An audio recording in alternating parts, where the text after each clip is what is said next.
प्यारे विद्यार्थियों, 12th का पहला टॉपिक है साझेदारी। कुछ एक वीडियो के अंदर जब हमने स्टार्ट किया था, एक होमवर्क के रूप में आपको हमने पहले कहा था आपको फर्स्ट चैप्टर से साझेदारी, साझेदारी का अर्थ, परिभाषा, साझेदारी की विशेषताएं, साझेदारी संलेख किसे कहते हैं और संलेख के अभाव में लागू होने वाले नियम, यह काम मैंने आपको थ्योरी का होमवर्क के रूप में दिया था। अब हम इस चीज से थोड़ा और आगे जाएंगे, बट उससे पहले थोड़ा सा इंट्रोडक्शन कर लेते हैं। साझेदारी अधिनियम 1932, भारत में जो साझेदारी अधिनियम चलता है वो 1932 चलता है। तो सबसे पहले साझेदारी, जब दो या दो से अधिक व्यक्ति मिलकर लाभ कमाने के उद्देश्य से व्यापार करेंगे तो उसे पार्टनरशिप या साझेदारी कहते हैं। अधिनियम 1932 की परिभाषा आपको याद करनी है। उसके बाद विशेषताएं, विशेषताओं से आपकी परिभाषा और अच्छे से हो जाएगी। साझेदारी में दो या दो से अधिक व्यक्ति होने चाहिए, उनके बीच व्यवसाय होना चाहिए, और सबसे इम्पोर्टेंट लाभों का बंटवारा। और वो बंटवारा किसके अकॉर्डिंग होगा? वह लाभों का बंटवारा किसी न किसी समझौते के तहत होगा।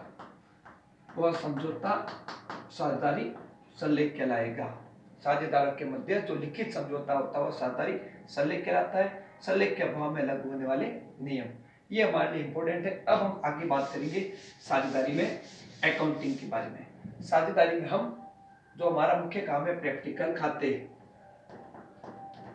साझेदारी में खाते, साझेदारी में दो प्रकार के खाते होते हैं।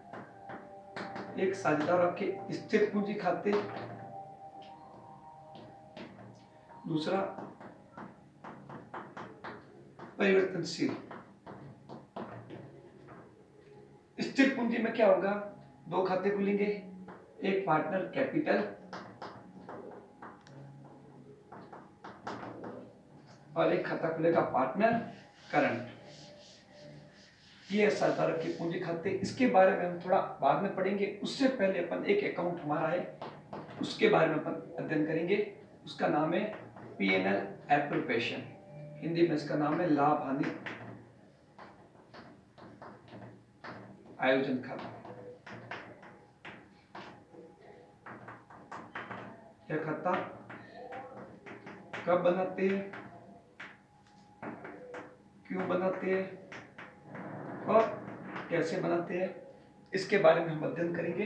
लाभ हानि खाता, सबसे पहली चीज, लाभ हानि खाता किस प्रकृति का है, किस टाइप का खाता है?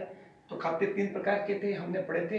व्यक्तिगत, वस्तुगत, लाभ हानि, पर्सनल, रियल, नॉमिनल। तो ये लाभ हानि P&L जो एप्रोप्रिएशन अकाउंट है, ये नॉमिनल अकाउंट है। नॉमिनल अकाउंट मींस अगर डेबिट है, डेबिट साइड में सारी हानि आएगी और क्रेडिट साइड में सारे लाभ आएंगे। P&L एप्रोप्रिएशन बुक में आपके फॉर्मेट दे रखा है और ग्रुप में मैंने इसका एक स्क्रीनशॉट का एक फॉर्मेट दे रखा है, इसको आपको अच्छे तरीके से याद करना है। तो फर्स्ट, P&L एप्रोप्रिएशन अकाउंट किस खाते को देख के बनाया जाता है? P&L एप्रोप्रिएशन अकाउंट हमेशा P&L अकाउंट के बाद बनाया जाता है। ये चीज आप कॉपी में भी नोट कर सकते हैं। P&L एप्रोप्रिएशन अकाउंट कब बनाया जाता है? P&L अकाउंट के बाद। फाइनल अकाउंट होती है ट्रेडिंग P&L, तो P&L अकाउंट के बाद बनाया जाता है। क्यों बनाया जाता है? नंबर 2, नोट कीजिए ये चीज, साझेदारों में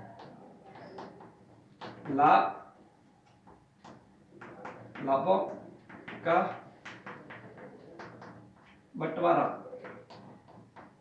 करने के लिए। P&L एप्रोप्रिएशन अकाउंट कब बनाया जाता है? अंतिम खाते ट्रेडिंग P&L अकाउंट बनाने के बाद, बैलेंस शीट से पहले।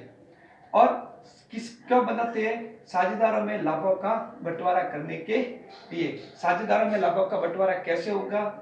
उसके लिए दो नियम है। पहला, नंबर 1, उनके बीच समझौते के अनुसार, साझेदारों के मध्य एक समझौता होता है जिसे कहते हैं साझेदारी संलेख। तो P&L एप्रोप्रिएशन अकाउंट साझेदारी संलेख के अनुसार बनाया जाएगा। अगर साझेदारी संलेख नहीं हो तो वो हमारे नियम लागू होंगे, उस नियम के अकॉर्डिंग P&L एप्रोप्रिएशन अकाउंट बनाया जाएगा जहां साझेदारों में लाभ समान अनुपात से बांटे जाएंगे। अब इसके फॉर्मेट के अंदर देख लेते हैं। P&L एप्रोप्रिएशन, जैसा कि बुक में दे रखा है। सबसे पहले P&L एप्रोप्रिएशन अकाउंट में क्या आएगा, खाता किससे बनता है, P&L अकाउंट से। तो P&L अकाउंट से या तो प्रॉफिट होगा या लॉस होगा, वो लॉस यहाँ पर आएगा। अब प्रॉफिट है तो P&L एप्रोप्रिएशन नॉमिनल अकाउंट है, लॉस है तो डीआर में, प्रॉफिट है तो सीआर में। ये फर्म का अकाउंट है। P&L एप्रोप्रिएशन अकाउंट किसका है, फर्म का अकाउंट है। फर्म को जो भी प्रॉफिट होगा वो सीआर में रिकॉर्ड होगा, फर्म को जो भी लॉस होगा वो डीआर में रिकॉर्ड होगा। अब फर्म का प्रॉफिट हुआ है तो उसको लिखेंगे सीआर में बाय P&L ब्रैकेट में प्रॉफिट, जो भी अमाउंट है डायरेक्ट बाहर लिखेंगे। इन केस अगर लॉस होता है तो डीआर में लिखेंगे टू P&L ब्रैकेट में लॉस, या तो प्रॉफिट होगा या लॉस होगा। उसके बाद अगर साझेदार में समझौता है तो ही चीजें होगी, अगर साझेदार में समझौता नहीं है तो साझेदारी सल्ले के अभाव में साझेदार में जो भी प्रॉफिट या लॉस आया है वो साझेदार में समान अनुपात से बांटा जाएगा। अगर साझेदारी सल्ले है तो साझेदारी सल्ले के अनुसार साझेदार को अगर कहे कि पूंजी पर ब्याज देना है, उसे कहते हैं इंटरेस्ट ऑन कैपिटल। साझेदार ने जो फर्म में पैसा लगाया है उसे कैपिटल कहते हैं, और उस पर अगर ब्याज देना है जो उन्होंने समझौते में तय किया है साझेदारों ने, तो यह इंटरेस्ट फर्म के लिए लॉस है तो फर्म के डीआर में, और पार्टनर के लिए प्रॉफिट है तो पार्टनर कैपिटल या पार्टनर करंट के सीआर में जाएगा। यही अमाउंट कहाँ जाएगा, पार्टनर के सीआर में और फर्म के डीआर में। अमाउंट ए बी सी जितने भी पार्टनर अंदर अमाउंट आएगा, और फिर ये अमाउंट यहाँ पर सम करके अमाउंट डायरेक्ट बाहर आएगा। पहले अंदर लिख देंगे फिर इनको बाहर लिखेंगे ताकि आपको बार बार लिखना नहीं पड़े। Interest on capital A B C जितने भी पार्टनर है।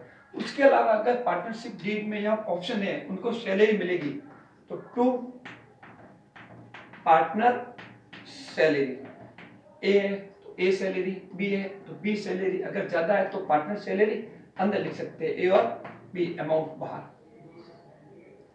इसी प्रकार पार्टनर को सैलरी के अलावा 4 ऑप्शन और दे सकते हैं, salary, bonus, commission, remuneration.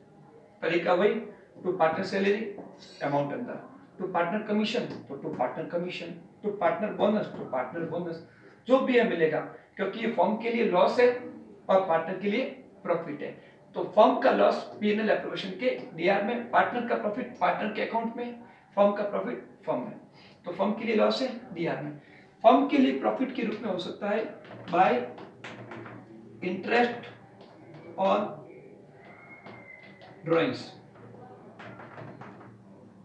Interest on drawings partner के लिए लॉस है, फर्म के लिए प्रॉफिट है, इसलिए इसको सीआर में रिकॉर्ड करेंगे। ए बी सी जितने भी पार्टनर है और अमाउंट बाहर आएगा। ये है P&L एप्रोप्रिएशन अकाउंट। बुक में आपको एक और अमाउंट दे रखा है ट्रांसफर टू रिजर्व। अगर कभी आपको कहे कि कुछ अमाउंट रिजर्व में ट्रांसफर करना है प्रॉफिट में, तो यहाँ पर लिखेंगे टू जनरल रिजर्व ब्रैकेट में ट्रांसफर। अब इस अकाउंट को बंद करेंगे।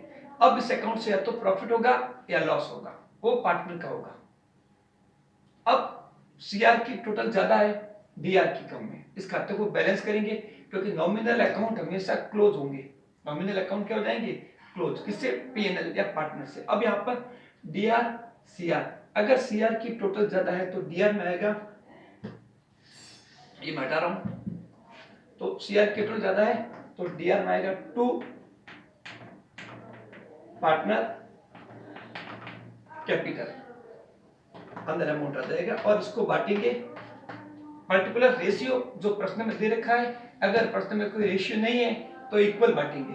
अगर लॉस है, डीआर की टोटल ज्यादा है तो लॉस है, तो उसको सीआर में क्लोज करेंगे by partner capital A B C, bracket में लिख सकते हैं लॉस, और यहां ब्रैकेट में लिख सकते हैं प्रॉफिट। तो या तो प्रॉफिट होगा लॉस, तो सीआर की टोटल ज्यादा है, डीआर में लिखेंगे प्रॉफिट आएगा, डीआर की टोटल ज्यादा है, सीआर में लिखेंगे लॉस आएगा। बुक में ये फॉर्मेट दे रखा है, अच्छे से याद करना है। इस टाइप के अपन कल क्वेश्चन स्टार्ट करेंगे P&L एप्रोप्रिएशन अकाउंट से। Thank you.